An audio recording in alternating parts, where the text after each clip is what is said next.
দাদা বলছি আজকে কি নিয়ে সাংবাদিক সম্মেলন যদি একটু বলেন। হ্যাঁ, আজকে আমরা উদ্বেগ প্রকাশ করছি বাংলাদেশ নিয়ে। জেলা বামফ্রন্ট আমরা সভা করেছি।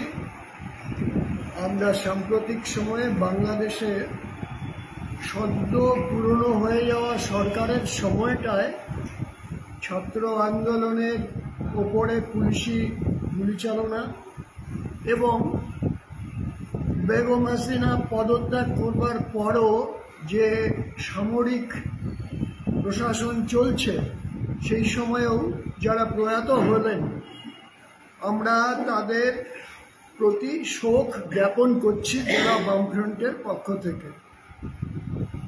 আমরা লক্ষ্য করেছিলাম যে পড়শি দেশ, তাদের সাথে আমাদের যে সম্পর্ক দেশের, সেটা অত্যন্ত সৌভ্রাতৃত্বমূলক সম্পর্ক, একটা মৈত্রীর সম্পর্ক আমাদের দুদেশের মধ্যে, দুদেশের মানুষের মধ্যে।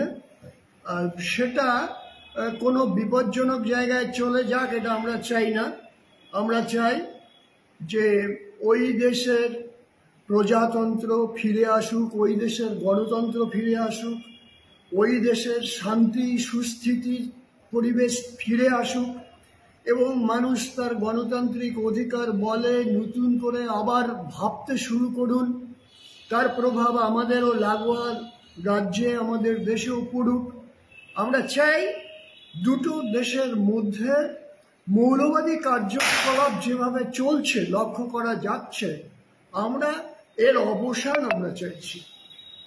মৌলবাদ, কারণ ছাত্র আন্দোলনের নামে যেটা শুরু হয়েছিল, তার যে দাবি, তার যে অভিমুখ, তার ভেতরেতে ওখানে মৌলবাদী শক্তির প্রবেশ ঘটেছিল কিনা, এগুলো প্রশ্ন আমাদের সামনে আছে।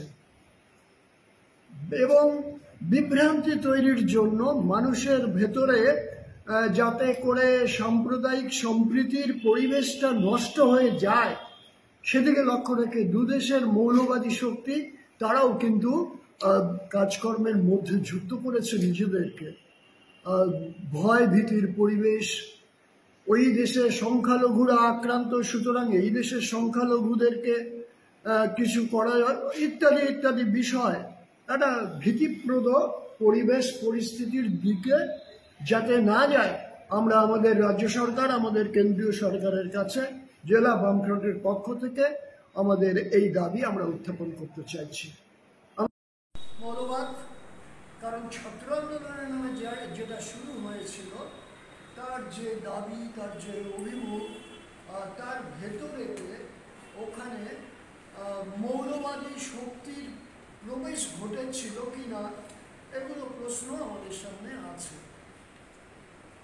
এবং বিভ্রান্তি তৈরির জন্য মানুষের ভেতরে যাতে করে সাম্প্রদায়িক সম্প্রীতির পরিবেশটা নষ্ট হয়ে যায়, সেদিকে লক্ষ্য রেখে দুদেশের মৌলবাদী শক্তি তারাও কিন্তু কাজকর্মের মধ্যে যুক্ত করেছে নিজেদেরকে।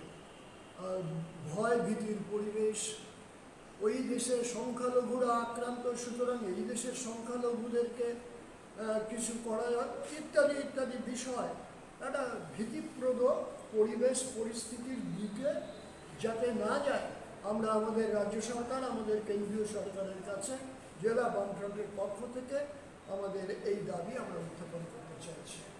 আমাদের রাজ্য বামফ্রন্টের পক্ষ থেকেও বিবৃতি আপনারা দেখেছেন, বক্তব্য আপনারা শুনেছেন। সেই বিবৃতির সাথে সঙ্গতি রেখে আমাদের গতকাল রাতে আমরা সন্ধ্যের পর বামফ্রন্ট বসেছিলাম। সেখানে মোক্তার হোসেনের সভাপতিত্বে আমরা সভা করি। সেখানে বামফ্রন্টের নেতৃবৃন্দ তারা বক্তব্য রেখেছিলেন। সেখানে গোবিন্দ রায়, সেখানে পরিতোষ ঘোষ, সেখানে পীযূষ মিশ্র প্রমুখ তারা বক্তব্য রেখেছেন। বিপুল সান্যাল সেখানে বলেছেন, বিপ্লব ঝা বলেছেন।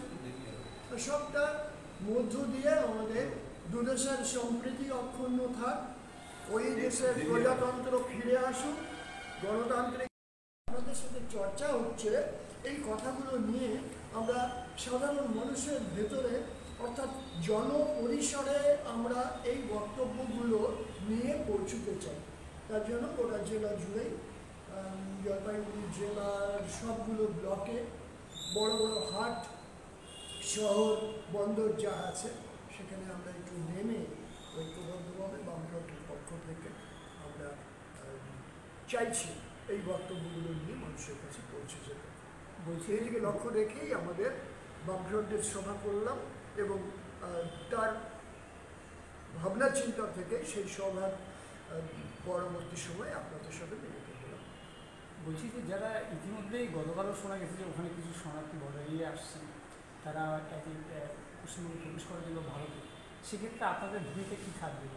71-এর ইতিহাস আপনাদের জানা আছে। সেই সময় যেভাবে করে ভারতবর্ষের মানুষ, বাংলার মানুষ যেভাবে ভূমিকা পালন করেছিলেন, এবারেও প্রয়োজন হলে নিঃসন্দেহে বুক আগলে দিয়ে ভালোবাসা উজাড় করে সেই মানুষদেরকে কিভাবে করে রক্ষা করতে হয় তার ব্যবস্থা নিশ্চয়ই হবে। আমরা সেই ক্ষেত্রে আমাদের ভূমিকা অবশ্যই পালন করব। কেন্দ্রের সরকারের কাছে আমাদের দাবি থাকবে এই ক্ষেত্রে যেন কোনো ত্রুটি না হয়।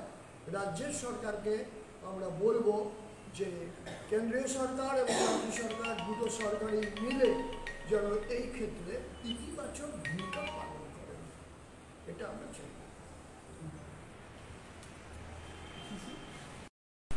তারাও আত্মপ্রকাশ করেছে বলে আমরা পরখ করছি। আমরা যদিও আমাদের অবজারভেশনটা চূড়ান্ত নয়, আমরা প্রতিদিনের ঘটনা প্রবাহের প্রতি আমরা দৃষ্টি রাখছি। আমরা চাইছি যে হাসিনা সরকার অতীত, এবার বর্তমানে যে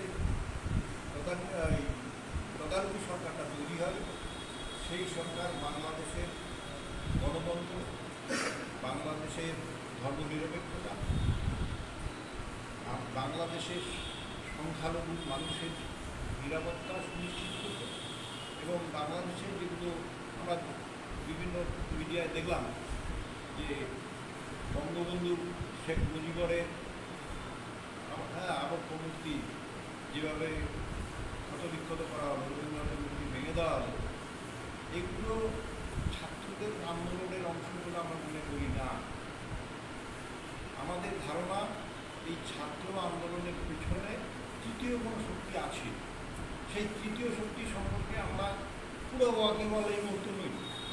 আমাদের নজর থাকে আমরা বাংলাদেশের মানুষ স্বাধীনভাবে শান্তিতে বসবাস করি, বাংলাদেশের গণতন্ত্র, বাংলাদেশের ধর্ম নিরপেক্ষতা ইত্যাদি বজায় থাকুক এবং তদারকি সরকারের মধ্য দিয়ে একটা স্থায়ী সরকার সেখানে তৈরি হোক, যে সরকার বাংলাদেশের সাধারণ মানুষের নিরাপত্তাকে সুনিশ্চিত